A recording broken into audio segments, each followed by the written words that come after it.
¿Cómo están, queridos amigos? Bienvenidos a Nuevas Voces en Agricultura. Día miércoles, ya 24 de julio. Cómo pasa el mes, cómo pasa el año. Y estamos comenzando una nueva edición de nuestro programa aquí en compañía del doctor Acosta. ¿Cómo estamos, doctor Acosta? Bienvenido. Chuta, se me cayó el asiento. Dramático. Muy buenas tardes, mi colega. Muy contento de estar acá y tenerte en el programa, como lo anunciábamos el día de ayer, absolutamente presencial. Siempre un gusto compartir con nuestra querida audiencia. Les decimos desde ya que le pongan me gusta a la transmisión de YouTube, que nos manden sus comentarios y que podamos compartir en redes sociales. Tal cual, doctor Acosta. Oye, tenemos hartos temas de conversación. Hay que partir con la noticia de la semana. Vamos a excusar a Juan Pablo Rodríguez y a Vicente Martínez, panelistas habituales del día miércoles, que se excusaron por hoy día, digamos. Vicente estaba fuera de Santiago, si no me equivoco, y Juan Pablo algún impedimento tenía, pero dijo que venía la próxima semana presencialmente, así que aquí lo esperaremos. Pero tenemos hartos temas, doctor Acosta. Tenemos hartos temas. Ayer comentábamos, mientras se desarrollaba la noticia, la renuncia del presidente de la Unión Demócrata Independiente, Javier Macaya, y en horas de la noche supimos que el comité... no sé si la comisión política, ¿cierto?, del partido había designado a Guillermo Ramírez, el diputado Guillermo Ramírez, como presidente interino. De hecho, le mandé los saludos. Guillermo además es panelista de Radio Agricultura, en Conectado, amigo, y le toca llegar a la UDI en un momento difícil, sin duda, que no solamente por la... digamos, dificultad que hay posterior a la salida de Javier Macaya, sino que también está a pocas semanas de las elecciones municipales, donde además hemos conocido también detalles de que va a estar interesante esa contienda electoral. Yo no había visto los detalles de la CADEM del domingo, no lo comentamos en ese contexto, pero llama la atención, por ejemplo, que el Partido Republicano está marcando 15 puntos, todo Chile Vamos marcaba 9 y que Demócrata sumado con Amarillo sumaba apenas 2 puntos. Entonces le va a tocar una tarea difícil esta semana. Entiendo que el 29, ¿cierto?, el lunes de la próxima semana, antes de las 12 de la noche, se tienen que inscribir todas las candidaturas a los alcaldes, concejales, gobernadores y core. También va a ser difícil ese tema de la negociación y tratar de alcanzar un candidato único en cada una de las desafíos edilicios y ver qué va a pasar con los gobernadores regionales.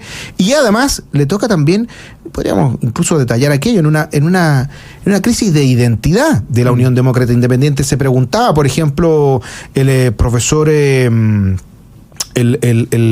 profesor de Derecho, ¿cierto?, histórico del gremialismo, Gonzalo Rojas, ¿cierto?, de la Universidad Católica, si sigue existiendo o no el gremialismo. Interesante el momento en el que llega a la presidencia Guillermo Ramírez, sobre todo sabiendo que también es un diputado que se ha, diría yo, destacado por dar peleas un poquito más ideológicas que lo que hemos visto en el último tiempo en la UDI. De hecho, hay un mensaje que puso en Instagram bastante interesante, podríamos leerlo. Incluso chistoso, que generó polémica, porque dice en Instagram Guillermo Ramírez: quiero agradecer la inesperada y contundente confianza de la UDI que ha depositado en mí. Ya estamos trabajando a toda máquina para cerrar la lista municipal de la mejor manera posible. La UDI es un partido necesario frente a un gobierno que no cree en la libertad personal, en la focalización de los recursos públicos, en un Estado limitado, en el orden público y en el cuidado del gasto. Vamos a defender estas ideas con fuerza y luego haremos una revolución libertaria con Evelyn Matei en el gobierno. Muchas gracias por las muestras de cariño. Ahora a trabajar, dice en Instagram Guillermo Ramírez. Llama la atención, claro, el tema de identificar con las ideas libertarias a Evelyn Matei, porque, bueno, la propuesta que ha sido hasta ahora de Chile Vamos es más digamos, de lo que incluso uno podría recordar de lo que decía Lavín cuando hablaba del bacheletismo aliencista, de que era más socialdemócrata. Es un giro que quizás quiere imprimir el nuevo presidente de la UDI. Fíjate que al margen de la bueno, yo partiría, obviamente, Guillermo Ramírez, lo decía bien Jorge, es un amigo, entonces... Así es. Le escribí anoche para felicitarlo por su nueva responsabilidad. Me parece que es un muy buen nombre. Tú bien lo decías, Jorge, una persona destacada en cuanto parlamentario, y además a mí me parece es una persona bien admirada y bien valorada por los otros partidos del sector, y por lo tanto creo que es un muy buen nombre para para dirigir la UDI, sin duda el diputado más destacado que tiene la UDI en términos de formación intelectual y de presencia y profundidad en sus posiciones. Era el jefe de bancada, además, por lo cual tiene bastante sentido que asuma ese liderazgo, y me parece y fue la bancada la que lo propuso primero, como... Sí, y me parece mucho mejor que sea Guy Ramírez, digamos, a que fuese un Coloma o alguno de los que sonaba, que era ya como repetir una historia que ya se ha contado tantas veces. Pero dicho eso, y sin ánimo de meterme en el comidillo interno de la UDI, porque yo soy republicano y no tengo por qué estar opinando de la realidad de los otros partidos, sí es interesante referirse a lo que ha pasado con Javier Macaya, porque no es fácil el momento en el que llega Guy Ramírez a hacerse cargo de la UDI, y tampoco fue fácil la salida de Javier Macaya de la UDI. Y aquí hay como cuatro puntos que hacer, que yo creo que es importante ir como determinando. El primero, obviamente, que hay una sentencia condenatoria del Tribunal Oral en lo Penal contra el papá de Javier Macaya, Eduardo Macaya, y por lo tanto aquí hay un culpable y hay víctimas, y evidentemente hay que estar con las víctimas, hay que proteger a las víctimas, y en el caso que son menores de edad, eso requiere una atención y un cuidado especial. Se ha dicho mucho que esto es una sentencia en primera instancia, y mucha ignorancia. Yo me río en los periodistas, porque la verdad es que no existe la primera y la segunda instancia en materia penal. En materia penal hay juicio oral en lo penal, no hay recurso de apelación, y lo que puede hacer es presentar un recurso de nulidad. O sea, no es que haya segunda instancia, lo que pasa es que puede recurrir de nulidad, pero es una cuestión con otras características. Lo cierto es que el Tribunal Oral en lo Penal ya sentenció, y por lo tanto hay que ver si que efectivamente hay alguna de las causales que la ley establece para que hayan de nulidad. Pero dicho eso, el segundo punto igualmente importante: Javier Macaya es una persona distinta a su padre. Y las personas, obviamente, no son responsables ni por las cosas buenas que hacen sus papás ni sus familiares, ni por las cosas malas que hacen sus papás y sus familiares. Y por lo tanto, a mí me parece que ha habido un aprovechamiento político evidente por parte de la izquierda, muy mezquino, muy pequeño, y también de ciertos medios de prensa, porque todo el tiempo al final se está vinculando a Eduardo Macaya con la imagen de Javier Macaya, como si fuesen una misma cosa, y creo que eso evidentemente es dañino. Yo en ese sentido quiero empatizar con Javier Macaya. Me imagino una situación tremendamente dolorosa, lo dijimos hace algunos días. Así es. Lo debe estar pasando muy mal él, lo debe estar pasando muy mal la familia, y por lo tanto creo que es una situación complicada de la que no hay que hacer leña al árbol caído, ¿no? Yo he visto algunos tweets de Gonzalo La Carrera, en fin, a quien yo conocí aquí en la radio, y otras personas absolutamente desproporcionados, fuera de lugar, como pegando patada en el piso, o sea, de una indecencia, para ser bien honesto, que me parece realmente lamentable. Dicho eso, a mí me parece que Javier Macaya tenía que renunciar a la UDI, y lo debería haber hecho antes de lo que lo hizo. Me parece que la entrevista que dio el fin de semana en Mesa Central era una entrevista muy mala. Sí. No entiendo por qué la dio. No entiendo cuál era el objetivo que buscaba despejar con esa entrevista, o qué buscaba instalar, o qué buscaba transmitir con la entrevista. Tienen la frase muy mala a propósito del consentimiento, se mete en un tema procesal o de una prueba del juicio, y por lo tanto se enreda absolutamente. Y la verdad es que la política tiene estas cosas que a veces son medio injustas, y es que, siendo Javier Macaya una persona distinta que su padre, siendo Javier Macaya una persona absolutamente inocente, siendo Javier Macaya un tipo respetable, siendo Javier Macaya con todas las virtudes que alguien que lo conozca, yo no lo conozco, o sea, he estado con él un par de veces, pero no soy cercano a él, todas las virtudes que él pueda decir, él hoy día o hasta ayer era el presidente de un partido político. Y el problema que tenía Javier Macaya era que una situación personal muy compleja estaba arrastrando a su partido a un desprestigio generalizado, ¿no? Y yo diría a su partido, probablemente también a Chile Vamos, y sobre todo después del Partido Republicano. Después del error de haber dado una entrevista en la que confundió los roles. Entonces yo creo que en eso, en política, igual hay que ser como sin ánimos de juzgar o de establecer como estándares morales que son al final incumplibles. Sí darse cuenta que cuando uno está expuesto a la discusión pública, a la crítica pública, al juicio público, que es lo propio de los comunicadores, de los políticos, de los gobernantes, en fin, y uno tiene un problema personal, y uno representa una institución o dirige una institución, como en ese caso, bueno, uno debe tomar una decisión de decir, ok, lo decía muy bien la Marcela Cubillo, sí, Javier Macaya está en todo su derecho y probablemente en el deber de defender a su papá. Pero si lo quiere hacer, bueno, que no lo haga en calidad de presidente de la UDI. Correcto. Porque eso perjudica a la UDI, ¿no? Y lo digo yo, que no tengo me da un poco lo mismo la UDI, digamos, pero creo que ahí hay un tema que es importante. Y el cuarto, me parece que este es el tema ideal para el gobierno. O sea, Dejamos de hablar de la obligatoriedad del voto, de la multa, del intento de sacar a los extranjeros del voto obligatorio. De las armas en la Villa Francia. En Villa Francia, dejamos de hablar de las decenas de homicidios. Es decir, aquí la izquierda también evidentemente está utilizando un tema complejo para poder desviar la atención de la discusión pública, porque hasta la semana pasada el gobierno estaba contra las cuerdas por todos los flancos. Entonces, yo creo que en eso hay que... Y reapareció el presidente, lo decía muy bien Bojayaña. Sobre esto, simplemente, digamos, y no sobre otras cosas. Entonces, allá hay 4 cosas que son interesantes. Yo le deseo éxito a Guille Ramírez. Creo que tú planteas el punto quizás más importante, Jorge, que tiene que ver con la identidad de la UDI, que se puede ver en esto que publica Guille Ramírez. Yo me reí con la publicación de Guille Ramírez, porque claro, pasaron del candidato socialdemócrata Joaquín Lavín a la candidata a la Revolución Libertaria. Claro. Bueno, decidamos un poco cuál es la línea. Además, es como que Matei fuese Milei, no te lo compra nadie. Matei, y yo creo que ella tampoco quiere. Tampoco, digamos. Entonces, una súper buena alcaldesa, una persona que ha dicho que hay que cambiar el sistema de FP, que hay que subir los impuestos, en fin. No tiene nada de libertaria, yo creo que probablemente no sepa ni lo que es. Pero al margen de eso, Guille Ramírez, en esta primera declaración, dice algo que es interesante, porque él dice, oye, tú lo leíste bien, Jorge, la UDI es un partido necesario frente a un gobierno que no cree en la libertad personal, en la focalización de los recursos públicos, en un Estado limitado, en el orden público y en el cuidado del gasto. Y si uno lee ese párrafo, dice, bueno, aquí hay identificado, hay expuesto algunos de los temas importantes que la UDI en su minuto consideraba valiosos, ¿no? Obviamente no está el partido de inspiración cristiana, con vocación popular y partidario de una sociedad integralmente libre o de una economía libre. Granítico. Los principios de Guzmán, pero creo que Guille Ramírez puede aportar a un desafío que tienen todos los partidos de Chile Vamos, creo yo, que es el de distinguirse de Chile Vamos, ¿no? Hoy día es Chile Vamos, y la verdad es que es difícil ver cuáles son las diferencias reales entre esos partidos. Sí, de hecho lo conversábamos también un día con Pancho Rego aquí mismo, con respecto a ese tema, de cómo se ha ido homogenizando la identidad de los partidos, y para cualquier persona, incluso aquellos que les gusta la política, es difícil definir una diferencia entre, o distinguir una diferencia entre la UDI, Evópoli, RN, y el propio Pancho Rego lo planteaba como un desafío, viniendo él de RN.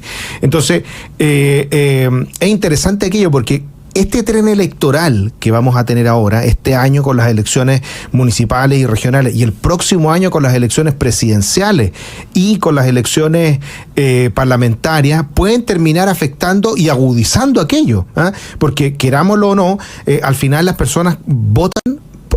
Muchas veces es un voto ideológico por el partido, por decirlo de alguna manera, sobre todo cuando se eligen candidatos a core, candidatos a concejales o incluso los votos parlamentarios. Y por eso es tan importante también el candidato presidencial, porque muchas veces incluso los votos primero se deciden a nivel presidencial y luego a nivel parlamentario. Y los resultados, como sabemos, ¿cierto?, de las elecciones municipales terminan incidiendo también en las elecciones parlamentarias. Quizás no 1 a 1, digamos, hubo varios cambios en la pasada anterior, pero sí en él hacia dónde se mueven las grandes líneas. Ahora, con respecto específicamente al tema de las elecciones del próximo año, también yo creo que eso es relevante a la hora de si van a haber primarias o no van a haber primarias. Qué bueno sería que hubiera primarias, por ejemplo, en Chile Vamos, para que las distintas expresiones de lo que significa ser de la UDI, de RN o de Evópolis se puedan mostrar y que las personas puedan decidir. Y al mismo tiempo también, incluso si dentro de cada partido hubiera ciertas definiciones distintas, también se pudieran expresar. Ahora, es poco probable que se pueda justificar no tener una primaria si incluso cuando era evidente que había un candidato como Sebastián Piñera fue a primaria, y fue a primaria 2 veces, digamos, y fue un experimento bastante interesante que yo creo que hizo que creciera más el candidato. Sí, yo creo que Chile Vamos, bueno, va a tener un desafío. A mí me parece que lo de Guille, de nuevo, es una buena noticia. Hoy día el desafío inmediato es la conversación municipal. Es como de aquí a la próxima semana, efectivamente, la derecha logra el mayor nivel de coordinación posible para efectos de que haya un solo candidato en las elecciones de alcalde, particularmente en las comunas en que es importante recuperar el municipio y por lo tanto mejorar la calidad de vida de los vecinos. Pero claro, por otro lado no escucho cosas como algo que ha trascendido en la prensa, que Joaquín Lavín podría ser candidato a gobernador en Ñuble. Entonces dice, bueno, seguimos en la misma lógica de hace 15 años, ¿no? Esta idea como si el país fuese un tablero, y tú ubicas un personaje que además terminó muy mal su última primaria, que que hoy día se le ve haciendo seminarios, digamos, con Alfredo Mayol.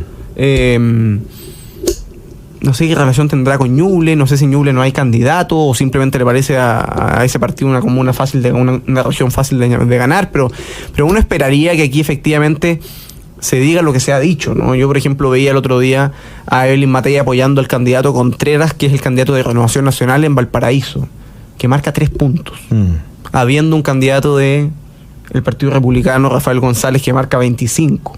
Entonces, bueno, ¿qué señal da con eso Matei, no? Siendo que el criterio de las encuestas lo puso la UDI. Sí. Bueno, aquí tuvimos al candidato por Concepción también. Efectivamente, James Argo, que competía contra la hija, que no sé si se bajó ya o no. Que ya no solo duplicaba, sino que triplicaba en la encuesta a la candidata de la UDI. Que era la hija de la expresidenta de la UDI, digamos.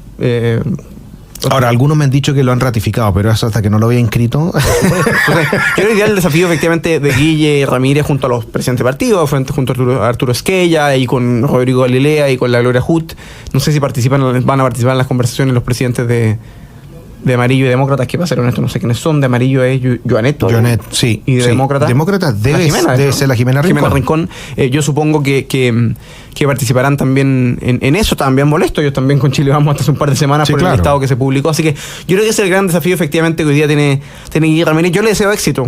Yo si bien no soy militante de la UDI, nunca lo fui, ni pretendo serlo, me parece que entre más personas vayan defendiendo las ideas que le hacen bien a Chile, mejor, y por lo tanto, ojalá Guille pueda hacer una buena pega. Es duro ser presidente del partido, además, así que... Es difícil. En estos tiempos, sobre todo, es difícil, y sobre todo cuando a ver, como te comentaba antes, también yo creo que hay un problema de identidad. O sea, si la UDI se pareciera más a Guille y no al revés, yo creo que le haría muy bien a la UDI y ojalá fuera así, pero bueno, vamos a ver qué pasa, porque también son partidos que tienen su propia historia y su propio... Algunos dirán crecimiento, progreso, regresión, deriva, no sé, pero van eligiendo caminos a la luz de las decisiones que van tomando y veremos si puede imprimirle un sello o si definitivamente se termina imponiendo la realidad de lo que ha sido. Muchas veces pasa, es algo que pasa en los partidos, ¿no? Muchas veces gente afuera de los partidos quiere que el partido sea algo distinto de lo que la gente que está en el partido quiere que sea. Claro. ¿No? Eso pasó mucho tiempo en la UDI, digamos. Exacto. Gente, oye, la UDI debería ser. Al final lo que ocurrió fue que se armó un partido al lado, digamos, y ya dice el Partido Republicano. Sí, ese Partido Republicano surge, entre otras cosas, por personas descontentas con el giro de la UDI. Entonces, bueno, así es la historia política. La política es muy dinámica, como dice un profesor que esperamos tener mañana aquí en Nuevas Voces, Jueves de Historia, efectivamente. Así que vamos a hacer la pausa comercial. He hecho estos comentarios a propósito de Guille Ramírez, Javier Macaya y la UDI. Pero a la vuelta de la pausa vamos a conversar de otros temas, porque sigue la discusión sobre el voto obligatorio voluntario, la multa, eterno. La multa. Un día, 2 días, qué pasa con los extranjeros que pueden o no pueden votar. Vienen elecciones en Venezuela también. No sé, la izquierda está tratando de pasar piola, pero la verdad es que tiene tema para conversar. Así que a la vuelta de la pausa, aquí en Nuevas Voces con el doctor Acosta, volvemos para darle algunos segundos a la izquierda chilena. Estamos de vuelta, queridísimos amigos, con su programa Nuevas Voces en Agricultura. Conversación que usted, por supuesto, puede seguir en el canal de YouTube, Agricultura TV, donde está la transmisión en directo y donde además usted puede poner me gusta y puede escribirnos como tantas personas que aquí lo hacen, como Rodrigo Graver, Silvia Yancamil, Juana María Silva Torres, Rodrigo Codocedo, Andrea, Patricio Rojas, Cristian Román, Ana Figueroa, Gavito, que no puedo estar más en desacuerdo con su comentario, perdón que se lo diga, pero me dice algo así como... Algo así como... No, desapareció, parece. Sí, bueno, ya lo encontraré, pero... Están en desacuerdo que ya se borró. Estamos en desacuerdo. O lo eliminó. No, con esto totalmente de acuerdo. Obviamente lo más importante son las niñas, así fue lo primero que dijimos, pero por supuesto que hay que ser los matices que corresponden. Sí, claro. Ya. Oye, si al final, por eso existe el Estado de Derecho, los tribunales de justicia, y en definitiva el último que juzga y la igualdad es Dios y no nosotros, así que hay que bajarse del... Y esta vez salió el presidente diciendo que había que, digamos, defender la igualdad ante la ley. Es notable que lo diga cuando... Carla Reyes. Y no cuando hay alguien como Jade en cuestión. Alguien como Jade. Carla Reyes nos dice, los escucho todos los días, Tomás. Saludos, Carla. Qué grande, Carla. Reyes. Que le ponga me gusta. Rolando Rodrigo pone: los zurdos son mejor sintonía. Ya, doctora Costa, saludemos a nuestros auspiciadores y volvemos aquí con la conversación. Posgrados de la Universidad San Sebastián cuenta con más de 100 programas en diversas áreas del conocimiento. Más de 14.000 egresados han preferido sus magíster, diplomados, postítulos y especialidades. Conoce más en posgrados.uss.cl. En Capital te acompañan en tu presente y futuro para que puedas cumplir tus metas. Descubre todos los servicios que tienen para ti en cada etapa de tu vida. Capital, contigo en tu presente y futuro. Visítalos en afpcapital.cl. Y con Enel activa tu modo eficiente. Ahorra con los consejos de eficiencia energética en enel.cl. Y compra el libro Aborto y Eutanasia, Dilemas sobre el Derecho a la Vida, un texto didáctico con lenguaje sencillo, con respuestas brevísimas a varias de las preguntas más habituales que surgen en torno al aborto y la eutanasia. Cómpralo hoy en tiendarespublica.cl. Doctora Costa, ¿vamos con Venezuela o vamos con las elecciones en Chile? Hay elecciones en ambos países, unas antes que otras. Sí, a mí me gustaría que comentáramos algo con respecto a lo de Venezuela, porque han pasado hartas cosas estos días y no lo hemos comentado antes en el programa. Hubo unas declaraciones lamentables del dictador Nicolás Maduro cuando dijo que podía haber derramamiento de sangre en una lucha, en una guerra civil fratricida, si es que ganaba las elecciones la oposición. La derecha fascista, decía evidentemente él, pero eso es lo que estaba diciendo, si ganaba la oposición. Por eso él llamaba a tener el más grande éxito alguna vez en la historia y toda esta retórica de la izquierda bolivariana, cosa que pocos días después, debido a las críticas que obtuvo por parte de todo el concierto internacional, dijo: no, mira, aquí va a esperar la paz, independientemente de quién gane la elección. O sea, 2 días después se cambió el discurso. Pero incluso el propio presidente Lula salió a responder a estas palabras diciendo que se debía asegurar más que nunca elecciones libres y democráticas, y llamó a Maduro a evitar este tipo de declaraciones. Ha sido también noticia la persecución que ha tenido no solo la propia María Corina Machado, que es la líder de la oposición, que está apoyando al candidato a presidente, que tuvo que reemplazarla a ella cuando el propio chavismo, madurismo, le impidió inscribirse como candidata, sino que además también muchas personas de su seguridad, de su entorno cercano, han sido detenidos. Ella mostró también videos donde su auto, el auto de su comitiva, había sido también intervenido y se había generado un verdadero atentado contra la seguridad y la vida de ella y de sus partidarios y personas que le ayudan en la seguridad. Es decir, ha habido una persecución deliberada, como lo hacen habitualmente las dictaduras, en contra de la oposición. Y lo más importante de todo, todas las encuestas muestran, incluso todos los videos que muestran las concentraciones masivas de la oposición, que podría estar por sobre el 60% de aprobación el candidato, ¿cierto? Y de los votos del candidato de la oposición, y en una paupérrima 30 o 40% performance de Maduro.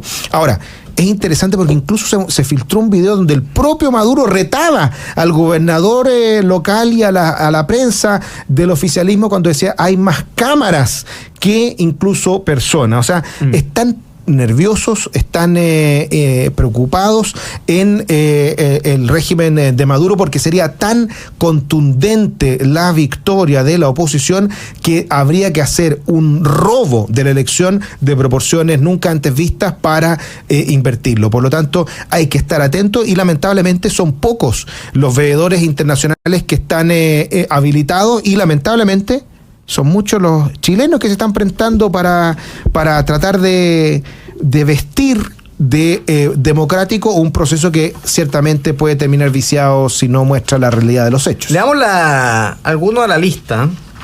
Hay un par de personas que van. Por ejemplo, Karina Oliva.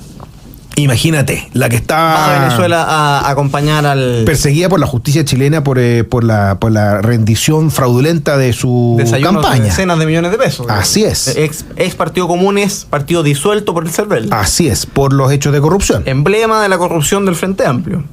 Felipe Parada, del Partido Popular. Y ex militante, ¿qué es el Partido Popular? No tengo idea. No, sí, yo sé qué. Pero porque me tocó, cuando fuimos a Sin Filtro, había alguien del Partido Popular al frente. Ah, mira. Debe ser Partido de Información. Claro, es como una antítesis, un oxímoron, porque Popular no tiene nada, yo creo que son 5 gatos, pero está bien, hay libertad para formar partidos políticos. Llegaron a Venezuela acompañados y publicaron un video en Instagram mostrando un paisaje venezolano desde el aire. alternativa social mundial de Bolívar a Chávez. Esa es la consigna. Bueno, ciertamente está la izquierda radical bolivariana que quiere verse, digamos, influida por lo que están haciendo en Venezuela y tratar de limpiar unas elecciones que lamentablemente, si no muestran la realidad, van a estar absolutamente viciadas y le van a querer asegurar varios otros años más a Maduro en el gobierno. Yo creo que esto es muy importante. Cada vez que he hablado con opositores venezolanos, me llama la atención la fe que tienen en su sistema electoral. A pesar de que los encargados del sistema electoral son designados por el régimen, en el sistema mismo, en la configuración del sistema, le tienen mucha fe. Me llama mucho la atención eso. Ayer me tocó hacerme algunos procedimientos médicos que no le sugiero a nadie, porque son realmente desagradables. Pero había que hacérselo. Así es. Y todo bien, por si acaso. Así que además fueron inútiles, pues salió todo limpio, pero bueno. No es inútil. Que te salga bien es una buena noticia. Oye, pero bueno, estaba en eso y efectivamente parte del personal ahí de salud que nos atendía era venezolano, ¿no? Entonces, algunas personas preguntaban, bueno, ¿cómo se ven en las elecciones? Porque las encuestas se ven bien, le decía alguien, ¿no? Y ellos decían, sí, pero la manipulación electoral también se ve bien. Ese es el problema. Efectivamente, ese riesgo está más presente que nunca. Las amenazas de Maduro son un fiel reflejo de lo que es Nicolás Maduro y lo que ha sido el régimen chavista. Y lamentablemente pasa con Rodrigo Graver, ya pregunta cuál es el examen. Así que nos han apuntado sin hilo en otros auditores. Fíjate que en Venezuela está el riesgo de que ocurra algo muy triste y lamentable para la libertad, para los partidarios de la democracia y del Estado de Derecho, que es que se produzca una cubanización de Venezuela. Es decir, que ya nadie hable de Venezuela porque ya es un hecho que Venezuela es una dictadura y por lo tanto pasa como al segundo plano, ¿no? En Cuba, que lleva 60 años. 65 años, claro. 65 años cumplido este año, efectivamente, de la Revolución Cubana, en un régimen absolutamente antidemocrático y que promueve y multiplica la miseria. Dictatorial, asesino. Es absolutamente empobrecedor. Es un dato, o sea, ya nadie está preocupado, lamentablemente, en la discusión latinoamericana pública de Cuba, ¿no? Y Venezuela, claro, hasta hace 4 años con Guaidó fue tema y teníamos incluso el presidente de la República yendo para allá y después ya no. Y lamentablemente se nos olvida lo crudo que significa que todos los días miles de venezolanos dejan su país. Todos los días miles de venezolanos no tienen que comer, todos los días baja el sueldo mínimo en Venezuela, todos los días se valoriza más el dinero, todos los días hay más crisis energéticas, todos los días hay más desapariciones, todos los días hay más persecución a la oposición. Es decir, es un régimen no solo tremendamente totalitario, tiránico en términos de respeto a las instituciones o a la democracia, también tremendamente empobrecedor el de Maduro, ¿no? Y por eso es tan triste. Y que ha generado la crisis migratoria más grande que haya visto alguna vez América Latina. Y además eso ha tenido efecto en Chile también, digamos. Así Entonces es realmente penoso, ya es una vergüenza y simplemente nos pone fuera del margen democrático que personajes como Karina Oliva, que además es una corrupta, vayan a ver a Maduro. Pero a nadie le puede sorprender, porque la verdad es que uno nunca se olvida en la universidad los movimientos de izquierda que tenían ese grito, ese cántico, que decía somos los hijos de Guevara, hijos de Chávez y Fidel. Y la verdad es que buena parte de la izquierda joven chilena revolucionaria, frente amplista, y buena parte de ellos hoy día recibe sueldo en el gobierno, efectivamente son orgullosos seguidores de la revolución. Y Podemita también, acuérdate tú también en España cómo hacía asesoría Pablo Iglesias al régimen chavista. Así es. Y lo financiaba cuando tenían los petrodólares, sin duda que lo financiaba también. Yo sé que nos tenemos que ir a la pausa, pero solamente comentar un par de minutitos esto de que está de forma inminente la presentación del veto por parte del gobierno a propósito de esto que ya parece una verdadera hace recordar septiembre, esto es como la empanada de pino, que se repite y repite y repite en la pauta. También hemos repetido esta noticia ya 2 o 3 semanas de lo que ha sido verdaderamente una telenovela de si el gobierno de nuevo va a optar o no por una democracia limpia, justa, de igualdad ante la ley, o va a optar justamente por el chavismo, y hacer una diferencia espuria entre los distintos electores. Y algunos considerarlos como susceptibles de voto obligatorio con multa y otro obligatorio falso. obligatorio sin multa. Han habido distintas apreciaciones. Supimos ayer que incluso la vocera subrogante, la ministra comunista Janet Jara, había dicho que el gobierno incluso estaba viendo si presentaba o no veto, y por lo tanto dejaba a todos sin multa, con el voto obligatorio falso, digamos, sin multa. Pero salió después la ministra toda a decir que sí, iban a presentar el veto, pero nadie ha dicho todavía que el veto va a ser con igualdad ante la ley. Bueno, este es un gobierno, ustedes saben, queridos amigos, este es el ejemplo más granítico, lo que es un ejemplo irresponsable, poco serio, y que además en esto ha pecado siguiendo, pero al pie de la letra, las fórmulas chavistas en este intento desesperado por alterar las reglas electorales a pocos meses de la elección.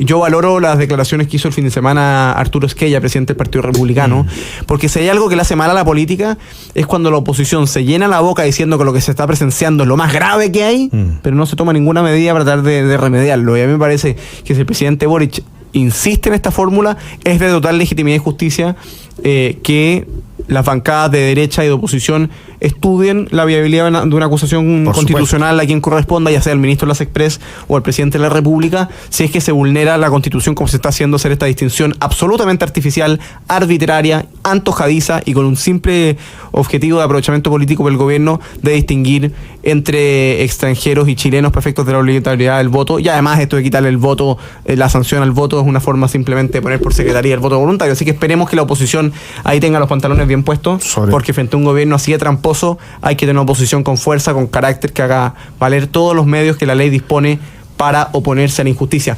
Hagamos la pausa, doctora Costa. Volvemos con una entrevista especial, distinta, con una iniciativa muy interesante. Vamos a estar conversando a la vuelta de la pausa acá en Nuevas Voces con María Mercedes Barrera Tobar, gerente de la ciudadanía corporativa de Sura, que están lanzando una iniciativa muy interesante, una convocatoria que se llama Pensar con Otros, precisamente para construir su ciudadanía y democracia en Latinoamérica, en la línea de lo que estábamos conversando. Así que a la vuelta de la pausa volvemos precisamente acá en Nuevas Voces con María Mercedes Barrera, gerente de Ciudadanía Corporativa de Sura, acá en Nuevas Voces. Vamos y volvemos.